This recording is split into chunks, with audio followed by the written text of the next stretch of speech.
நமக்கு வேண்டியப்பட்ட அடிச்சா அது பயன்படக்கூடிய வகையில் இருக்கும். இப்ப பாருங்க இந்த பிக்சரை பாருங்க. இந்த பிக்சர்ல இந்த காற்றோட வேகத்தை உங்களால புரிஞ்சுக்க முடியுதா? மழை காற்றுமா இருக்கா? வேகத்தை புரிஞ்சுக்க முடியுதா? எப்படி இருக்கு சொல்லுங்க பாப்போம். இந்த படத்தை பார்த்தா உங்களுக்கு என்ன தோணுது? காத்து அடிக்குது. ஆனா எப்படி அடிக்குது? நான் நடக்க முடியல. மரங்கள்லாம் என்ன செய்யுது? அப்போ இந்த காற்றுக்கு நம்ம என்ன பேர் சொல்லுவோம்?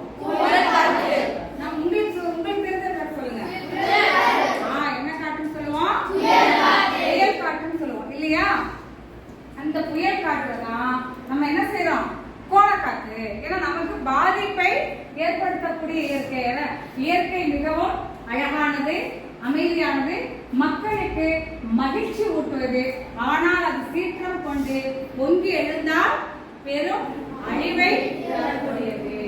அப்போ காற்று இயற்கையோடைய வேகத்தை நம்ம என்ன செய்ய முடியாது? தாங்க முடியாது.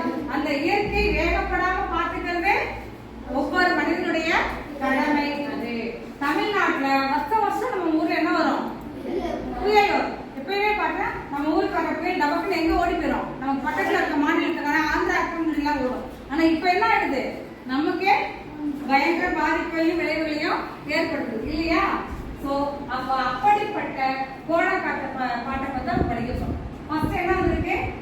உருவம் கட்டிய முகிலால் கோணக்காற்று உழன்று